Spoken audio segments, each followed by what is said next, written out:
one of the problems of modernia is the one God, and this pervasive one God thing is a problem because it creates actually the one God idea is what forces us into this dualistic position, which I know that sounds like irony or something, or conundrum, something like that, but it does. And the reason why is because if we only have one deity, um, then that makes us, how does that do? I've written about this so much, but getting in front of the camera is like, how do I explain this to you in a few sentences and move on? Um, the one God idea has been adopted, and what happens is it's a mental thing, and what it comes to is right here on the right side, on the yang side, it's a belief system. And these belief systems are yang because they're ideas and they don't exist. Not in reality, they exist in the ethers, but they don't exist in the physical realm.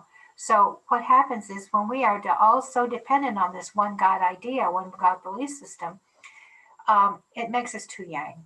It makes us too thought oriented. In other words, it makes us go into this idea that we have to have proof of things, but we have to use words to prove it instead of accept our lived experience as proof of our reality.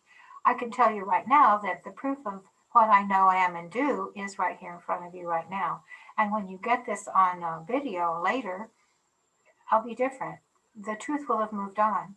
But I'm sort of, what we do with these videos is we're taking a little snapshot, and with video we get to do it with motion instead of just a stagnant picture.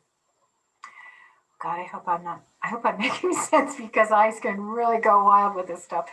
All right, so the belief system thing. So the one God thing has just kind of forced us into a mental uh, place. And so in humanity, then we've come to think that what we think and believe is truth, and that we can get to truth just by that, just by thinking and believing.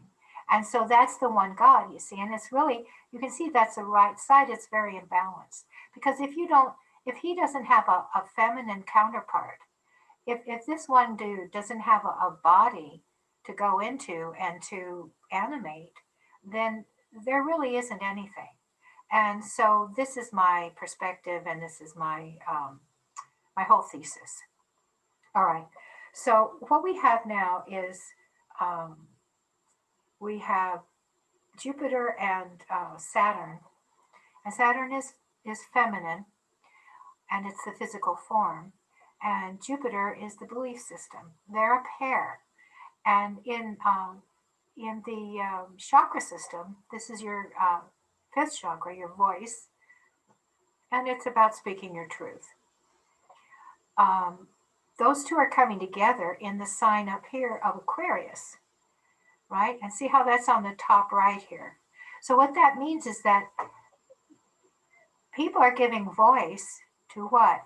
To this high-minded ideals of pure energy and the ideals of the collective, which is the zeitgeist. I can't think of an American English word. This zeitgeist word is German, and it's such a great word because it describes in one word this grand meaning. Um, it's the feeling of the times, the sign of the times, the energy of the times to which we all are affected, how we're all part of it.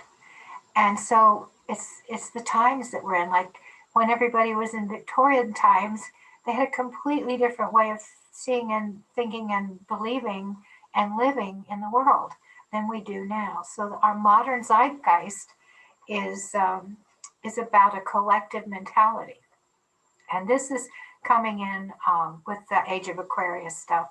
Now, there's a lot of argument about are we in it yet, and I think we are because I think that Aquarius, well, you know, Aquarius rules all the technology, and it rules electricity, and it rules data, it rules astrology. So with our modern era and all this data that's coming through, and I mean everybody has a computer close to it. And that's how we're communicating now. I'm not even going to sit in a room with you and get to know you and smell you and taste you and get your germs. You know, Aquarius is a very impersonal sign. Aquarius is about the zeitgeist, the sign of the times, but it's not that personal. See the difference between a big party where everybody is mingling and cocktails and they don't really know each other.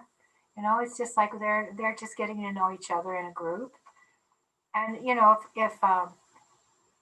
if someone yelled fire, then everybody would jump to help each other to get out of the building and not burn up. So there's that goodness there, but it's not this one. Just look down here to the one that says day, Leo, romance, and marriage. That's the sun, and that's in the middle of the tree here. And that's about, oh, I've got to get my loved one out. I have to get the painting that I spent a year painting, or get my lover or my baby. That's the personal one, but go up a few octaves here, and this upper octave, this one is more about the bigger picture. And so that's what's going on. And so today is the day where a bunch of people decided they would overtake the state building of our country and do an overthrow of our government. And it's kind of interesting, isn't it? Because it fits right in with this Jupiter, Saturn speaking up for the people. Because honestly, the way I see it, and I will get political, I'm not afraid to do that, is that we have a government that doesn't represent us people. We have a government that has sort of hijacked, not sort of, has totally hijacked our economy. And they've also brainwashed us into thinking that what they're doing has a good name. And they just go back here to belief systems. They've managed to tell us that their belief systems are true.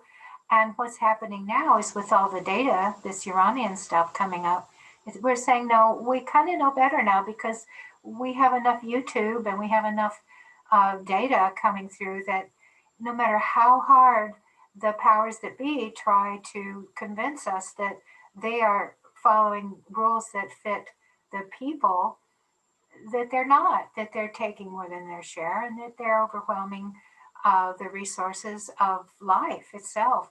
And so these people that are trying to overcome the government right now, I don't necessarily feel akin to them because it's like not really my cup of tea, but I understand what they're up to, and I don't think that they're wrong.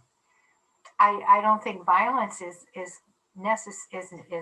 We don't want violence, but honestly, it's hard to understand how we can change um,